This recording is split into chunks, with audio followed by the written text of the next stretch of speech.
A visit to a doctor a few years ago, he would call you by name and gently usher you into the treatment room.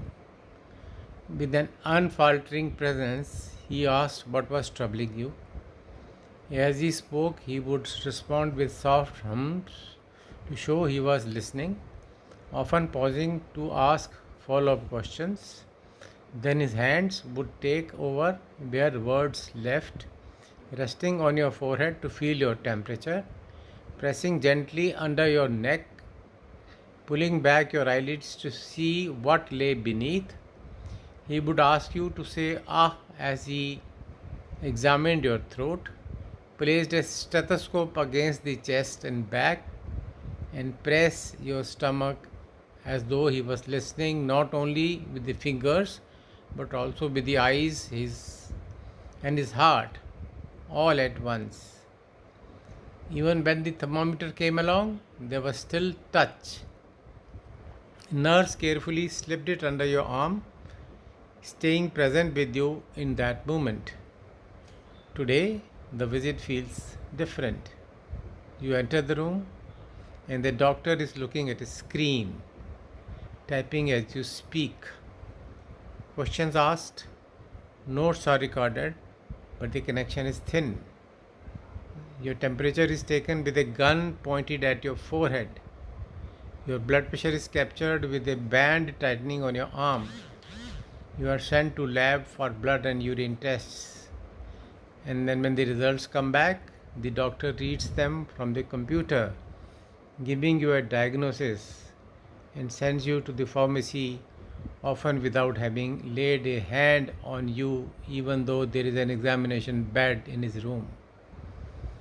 The patient has been reduced to a statistic, and the pathway has been developed to calculate their customer timeline, how much revenue the business will make from them over the course of their care. Technology is even used to do follow ups and send messages about the just concluded visit. All this means well, but where is the connection? This is paradox of modern healthcare. As healthcare is increasingly commodified, facilities are expanding to the outskirts of the city, bringing services closer to where people live. Access has improved, but expansion is driven by business, and the business, to survive, must make sense of numbers, patient counts, retention rates, projected time value. Yet no business can sustain itself on metric alone.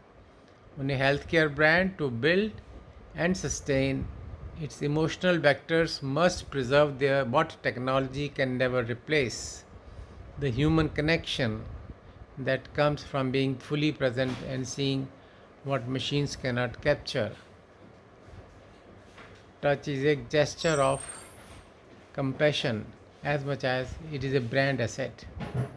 A doctor's hand on patient's shoulder, their stethoscope on a chest, and their palm pressed gently to the abdomen. These are moments that build trust, belonging, and loyalty. Patient remember not simply because of accurate diagnosis or follow-up reminders, but because felt cared for, because they experienced healing beyond the prescription. This is how facilities will sustain overheads, pay dividends to shareholders, and justify the expansion that brought them closer to the people in the first place. This is a reminder to my fellow doctors of healing powers in their hands. Healing is more than treatment, it's touch. Thank you.